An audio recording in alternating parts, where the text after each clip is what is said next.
They moved forward, believing the situation was understood. Not guessed, not assumed, understood. Maps had been studied, previous engagements reviewed, enemy strength categorized, downgraded, and filed. Everything pointed to the same conclusion. This would be fast. A short engagement, limited resistance, a decisive show of force. And that belief, the belief that the enemy was already known, was the first fatal error. Because in modern war, the most dangerous moment is not when bullets start flying. It's when nothing happens at all. Silence doesn't mean safety anymore. It means observation. This confrontation wasn't born from chaos. It came from pressure, political pressure, territorial pressure, the kind of slow burn tension that convinces planners that action will stabilize a situation rather than ignite it. On paper, the logic was sound. The opposing force had limited armor, minimal air cover, outdated command infrastructure. Their previous engagements had shown hesitation, poor coordination, reliance on predictable tactics. In short, they looked manageable. So a decision was made: advance, assert control, and force a reaction. What decision makers failed to grasp was that the enemy had already reacted. They just hadn't fired yet. For decades, warfare followed a familiar rhythm: movement, contact, escalation. You advanced until you met resistance. Then you adapted. That rhythm is gone. Modern battlefields don't wait for contact. They prepare outcomes. By the time the first unit crossed into contested ground, the engagement was already being modeled. Every vehicle type logged, every radio emission detected, every pattern of movement stored. The battlefield wasn't empty. It was listening. At first, nothing seems wrong. Vehicles move deliberately, not rushed. Spacing is correct. Security elements fan outward. No incoming fire, no visible enemy movement. To the soldiers on the ground, this confirms expectations. The enemy is either retreating or too afraid to engage. But modern warfare punishes assumptions. Above them, surveillance drones maintain altitude just beyond detection. Farther back, sensor arrays correlate signals with terrain features. Fire control systems begin assigning probabilities. Not targets yet, probabilities: who is likely to command, which vehicle matters most, where disruption would cause the fastest collapse. The battlefield isn't reacting, it's calculating. Small things begin to fail.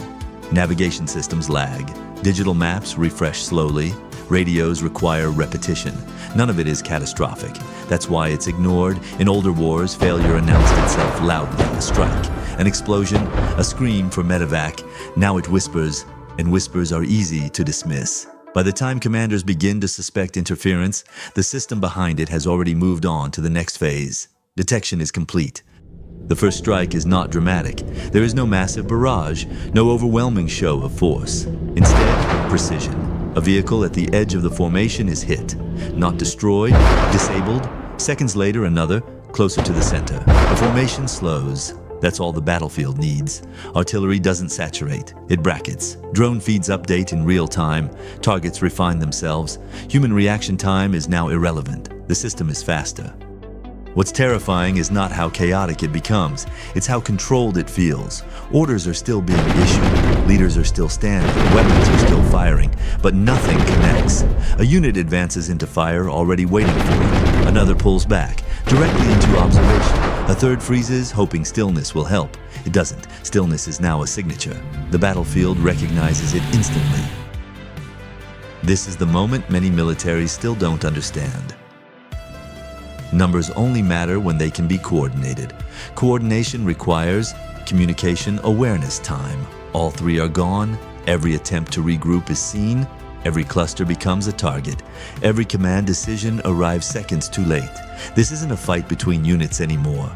It's a contest between systems, and only one side brought a fully integrated one.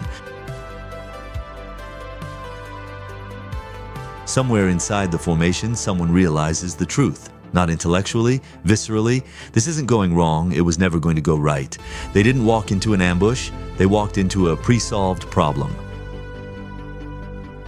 By now, the battlefield has momentum. Momentum doesn't stop because courage appears, or because someone makes a brilliant decision. Momentum stops only when the system feeding it breaks, and it doesn't.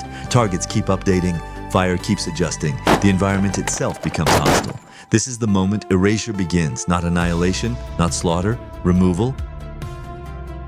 By the time the force understands what kind of enemy they're facing, the engagement is already closing, not with noise, but with inevitability. At this stage, the fight is no longer symmetrical.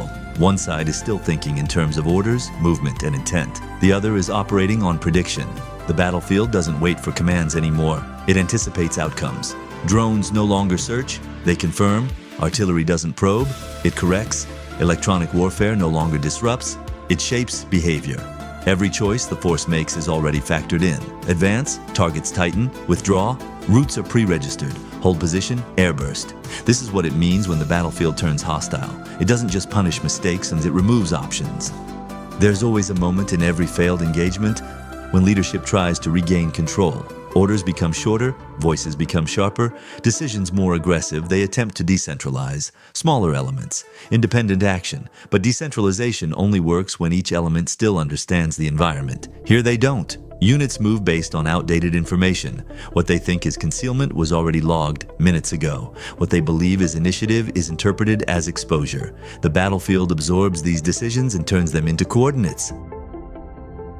Individual acts of bravery still happen. They always do. Someone pushes forward under fire. Someone drags a wounded teammate to cover. Someone holds a position longer than doctrine demands. But modern battlefields are indifferent to heroism. They don't recognize sacrifice. They recognize patterns. And patterns are exploitable. The system doesn't need to defeat courage. It only needs to outpace it. Now, the engagement compresses. What once felt like a wide battlefield shrinks into isolated pockets.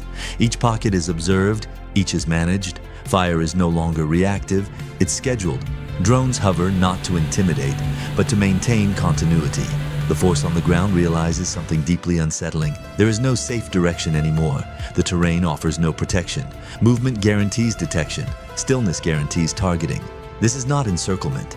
It's containment by awareness. There is no final charge, no dramatic collapse. The fighting simply fades.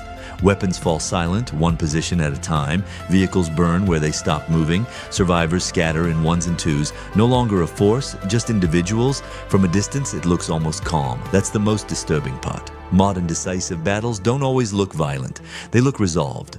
When analysts later reconstruct the engagement, they don't ask, when did it go wrong? They ask, was there ever a moment it could have gone right? Timeline analysis shows the truth. The outcome was shaped before contact, before movement, before intent met resistance. The losing force didn't fail tactically in the moment.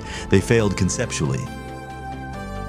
Long before, they believed control came from presence, superiority came from numbers, dominance came from firepower. The battlefield demanded something else. Integration, speed, information supremacy. There is a myth that technology replaces soldiers. This battle proves the opposite. Technology replaces reaction time. It removes hesitation. It removes confusion. It removes second chances. The force wasn't destroyed because it lacked skill.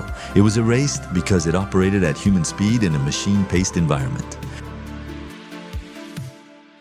This engagement isn't unique. That's the real warning. As drones become cheaper, as sensors become ubiquitous, as kill chains become automated, more battlefields will behave this way. Not louder, not bloodier, faster, colder, decisive before participants understand what's happening. Wars won't always be remembered for their battles, they'll be remembered for how quickly they ended. Choosing the wrong enemy is dangerous, but choosing to fight without understanding the battlefield itself is fatal.